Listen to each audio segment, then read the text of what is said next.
Well, Josh, lots of events this coming weekend. We have the lighting of the tree in St. Armand's Circle. We have holiday parades and music on Main. How's the weather looking for us? I think we're going to get it in with no problem whatsoever. It's going to be great. Yeah, fabulous Fridays in store for us and a great weekend after that. So let's check out the big story, though, today is November 30th, and it is actually, if you haven't heard, the official last day of the 2017 hurricane season. We made it.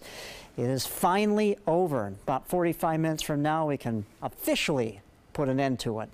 But we had an active season. We had 17 named storms, and out of the 17, 7 were tropical storms, and 10 were hurricanes. And out of the 10 hurricanes, 6 of the 10 hurricanes were actually major hurricanes, which means that they were Category 3 or higher. And of course, we all remember what Harvey did in Houston, Texas. Irma, what it did to some of the Caribbean islands and then eventually Florida.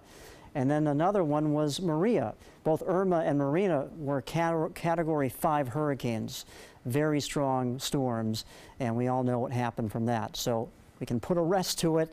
We're looking at the tropics right now. There's really nothing out there. A couple of flare-ups here in the central Atlantic, but they're moving eastbound and staying in the open waters, and no tropical activity at all. At this time of the year, when we have those stronger cold fronts that come down from Canada, they pack a punch. There's a lot of upper-level wind shear, and also the waters have cooled down, so tropical activity really can't develop. Sometimes it can and linger into December, but doesn't look like that's going to happen this year. Really, what happens is that things really start to ramp up in mid to late August, and then the peak of the season is September 10th, and then after that, the activity kind of dwindles, and as we get to the end of November, it pretty much dies off. So no tropical activity, hopefully, for the next 6 months.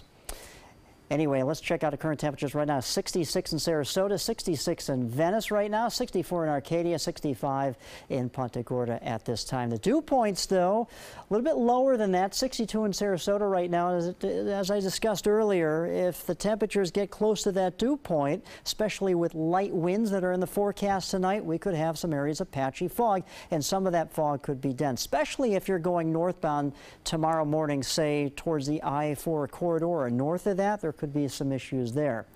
Hurricane season is over. We discussed that. Patchy fog in the morning, then becoming sunny on our Friday and Friday evening with the lighting of the tree in the St. Armand Circle, looking pretty good there. And for the weekend, much of the same. Sunny conditions, clear skies at night, and dry throughout pretty much the entire state here, at least the west coast of Florida. Up in the Panhandle, a little bit of shower activity up there, but for our almanac today, we hit a high of 83 above the average of 76. No rain report today. For the month, we've had a quarter of an inch, but you know, we had so much rain over the summertime that we're not really putting a dent in the deficit at all. So high pressure in control. We have dry air above us and really capping everything out. Not a lot going on the national picture at all. As far as our boating forecast for our Friday, looking okay. Easterly, northeasterly wind at 10 knots, seas 1 to 2 feet with a light chop in the bay. Your 7-day outlook. Look at this. Several days of sunshine, nice conditions. Our average is 76 as we showed you. We're going to be above that. The best chance for rain comes our way late next week. But looking pretty good there in the forecast.